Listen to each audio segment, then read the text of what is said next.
कि वो कह रहा है मैं जैसे ही छोड़ के जाऊंगा मैं सॉलिसिट नहीं करूंगा। ठीक है,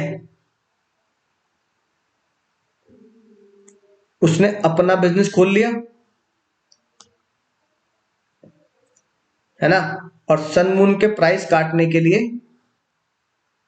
उन्हें कॉन्ट्रैक्ट तोड़ा और न्यू कंपनी 7 स्टार बना दी, राइट, और 20 बच्चों के साथ मिलके।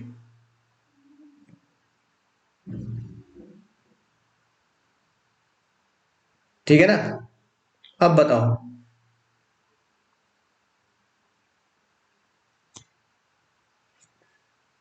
फिर 7 स्टार ने केस कर दिया,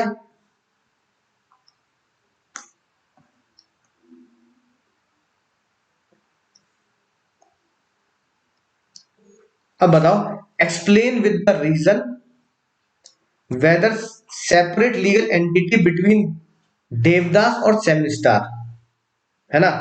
बहुत बढ़िया बात, बहुत ही बढ़िया बात बच्चों ने पकड़ ली।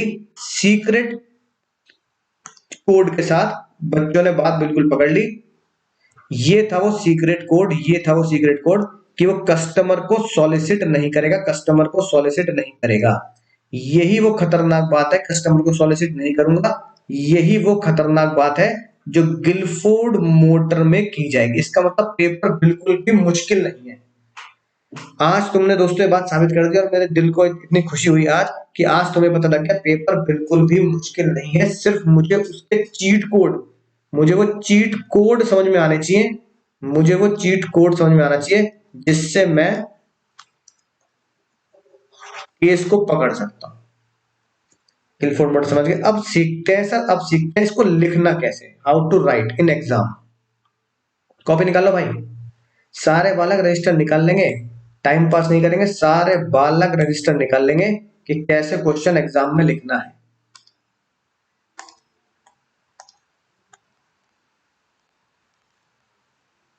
How to write question in exam, exam में कैसे लिखना है। तो बाबू होश में देख लेना मैं कैसे लिख रहा हूं। लाइन एग्जाम में शीट में होगी आपकी, आप अपनी तरफ से यहां पर लाइन खींच लेंगे अगर शीट पे यहां लाइन नहीं है तो, ऊपर लिखेंगे, ऊपर लिखेंगे। जैसे मान लो क्वेश्चन नंबर 1 का पार्ट है, क्वेश्चन नंबर 1 पार्ट ए का सॉल्यूशन, ये लिख दिया मैंने बाबू। समझ गए, part A.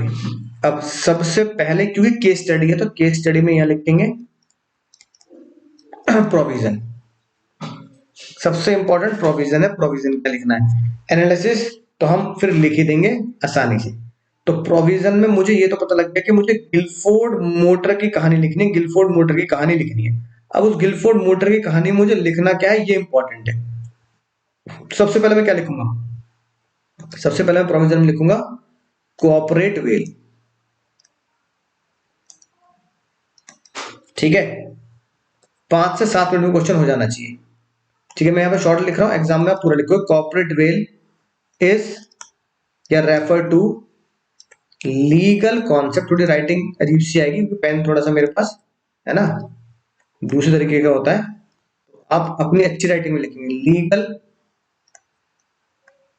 Concept where where company is identify separate, company identify separate from its member. Corporate veil को वो कॉन्सेप्ट है जिसमें कंपनी को उसके मेंबर से सेपरेट रखा जाता है, राइट। अगला पॉइंट क्या लिख सकते हैं, if company incurred, if company incurred any debt, if company incurred any debt or contraven। अब ये लीगल वर्ड है जो एग्जाम में लिखने पड़ेंगे, अपने इंग्लिश वर्ड यूज नहीं कर सकते। और कॉन्ट्रावेन मतलब तोड़ना, और कॉन्ट्रावेंस एनी लॉ। ठीक है, then corporate veil concept implies corporate will concept implies that member यानी कि share holder members are not liable for those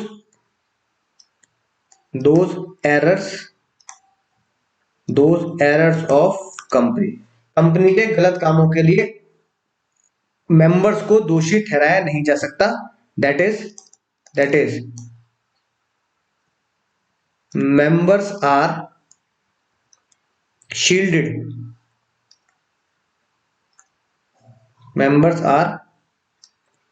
shielded from liability of company, ये कॉर्पोरेट विल। फिर अगला कॉन्सेप्ट क्या लिखना पड़ेगा? अगला कॉन्सेप्ट मुझे लिखना पड़ेगा लिफ्टिंग ऑफ कॉर्पोरेट विल। अब सर इसमें क्या लिखूंगा? लिफ्टिंग ऑफ कॉर्पोरेट विल में इसमें लिखना पड़ेगा इट मींस पीछे देखो पीछे, it means looking behind the company as legal person. Company के पीछे झांकना है कि उसके पीछे लीगल पर्सन कौन है, right. And paying regards to reality behind क्या लिखेंगे? लीगल वेल को बोल देंगे फैकेट मतलब होता है मुखौटा। ये हम एग्जाम में अंडरलाइन भी कर देंगे। Pay regard to the reality behind the legal facet, तो लीगल मुखौटे के पीछे जो असली लोग हैं उनको रिगार्ड करना है, ठीक है। इसे बोलते हैं लिफ्टिंग ऑफ कॉर्पोरेट विल, है ना। That is court ignore the company and catch या identify directly to the member और डायरेक्टर, है ना। यानी कोर्ट क्या करेगा? कोर्ट दैट इज, चलो लिख देता हूं यहां, that is court shell ignore the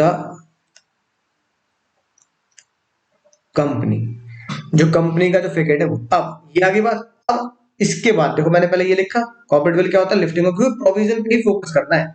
answer तो हम बहुत छोटा सा दे देंगे आसानी से।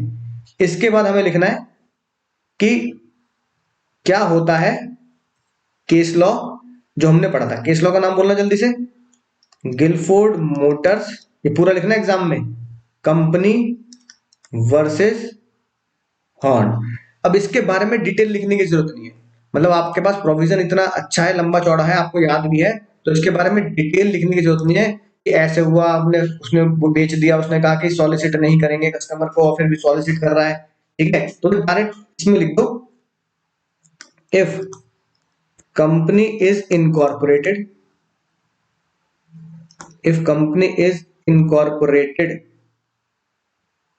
For some illegal or improper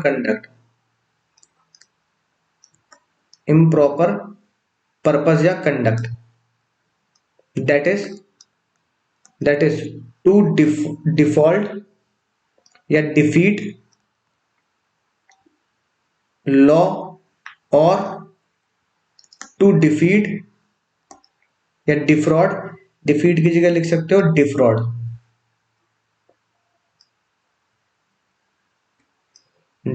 creditor,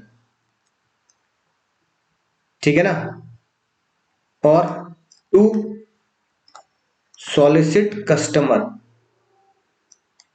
against the contract के खिलाफ जाके सॉलिसिट कस्टमर करते हो, ये इसलिए कंपनी बनाई गई है, तो मैंने अंडरलाइन कर दिया। देन कोर्ट में डिसरिगार्ड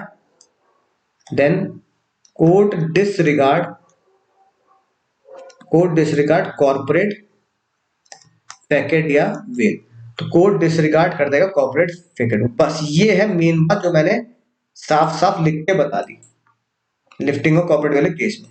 अब ये लिख दिया मैंने। अब इतना लिखने के बाद बाबू ईमानदारी से बताना कि भाई अगर याद होगा तो लिखने में ज्यादा टाइम लगेगा नहीं, ठीक है ना। फिर लिखो प्रोविजन के बाद एनालिसिस। एनालिसिस में क्या लिखेंगे, इन the present case, in the present case. इस केस में क्या हो रहा है भाई, जो देवदास है उन्होंने अपनी दूसरी कंपनी खोल दी, जो देवदास है उसने क्या किया, उसने दूसरी कंपनी खोल दी ना, तो क्या करेंगे हम, कॉर्पोरेट में हटाएंगे। In the present case 7 star, ठीक है, पूरा नाम लिखना, was formed, right, to solicit the customer of sun moon, ठीक है, यानी कि 7 स्टार को बनाया गया सन मून के कस्टमर को सॉलिसिट करने के लिए। अब एक खतरनाक वर्ड जो एग्जाम में लिखना है, as per aforesaid provision, as per aforesaid provision, जो प्रोविजन मतलब जो मैंने ऊपर, अफोरसेड मतलब ऊपर लिखी हुई बात, as per aforesaid provision if, या कह दो provision of Gilford Motor Company versus Horne, if, अब ये वर्ड चिपका दो ditto word to word, if company is formed to defraud the creditor and or to solicit the customer, defraud the creditor to solicit the customer, then corporate veil shall be lifted, then corporate veil shall be lifted, then corporate veil shall be lifted, corporate veil को हटाया जाएगा, corporate veil को हटाया जाएगा to identify real person, सही आदमी को ढूंढने के लिए, ठीक है ना, बोलो, राइट। देयरफॉर कंक्लूजन क्या लिख देंगे, कंक्लूजन क्या लिखेंगे, कंक्लूजन 7 स्टार इज जस्ट, अब जो वर्ड लिखने वाला हूं बहुत खतरनाक है, जस्ट अ शैम, लॉ बोलता है शैम, शैम मतलब कि बेकार झूठी company, 7 Star is just a sham, right, to evade the customer, and separate the entity which separate the identity of Devdas and 7 Star. फिर क्या लिखेंगे, देयरफॉर, क्वेश्चन क्या पूछ रहा है, क्वेश्चन ये पूछ रहा है हमसे कि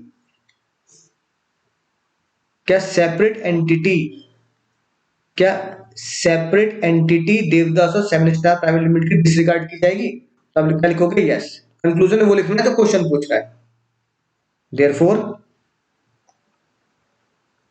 separate entity between Devdas and 7 star should be disregard, हो गया बात खत्म। सही बच्चे बोलेंगे सर समझ गए सर, बहुत बढ़िया, मजा आ गया सर, समझ चुके हैं किस तरीके से लिखना है, ठीक है सभी बालक।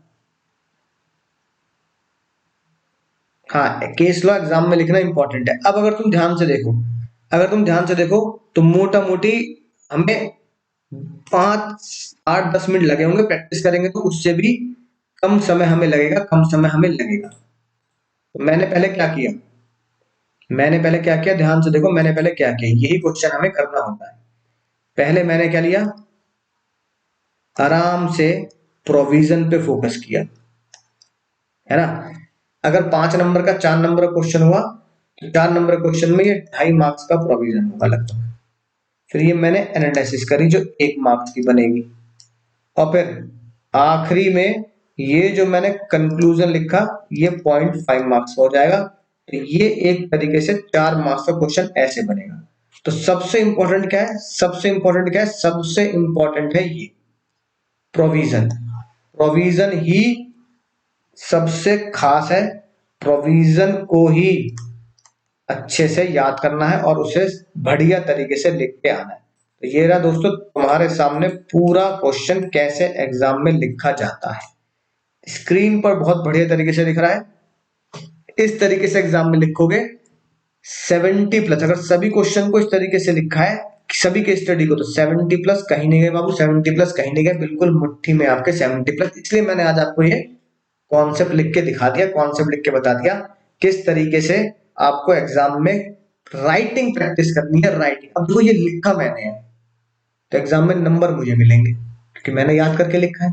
अगर इसको लिखोगे तुम तो एग्जाम में नंबर तुम्हें मिलेंगे क्योंकि तुमने याद करके लिखा है। इसी उम्मीद के साथ मेहनत की जा रही है कि तुम समझो कि जो क्वेश्चन आया उसके लिए अगर मेरे पास डेटा बहुत कम है, सिर्फ इतना सा ही डेटा है, तो मुझे ये दो कॉन्सेप्ट से मेरा डेटा स्ट्रांग होता है, प्रोविजन स्ट्रांग होता है, और इस तरीके से प्रोविजन में क्वेश्चन को लिखा जाता है, आंसर लिखा जाता है।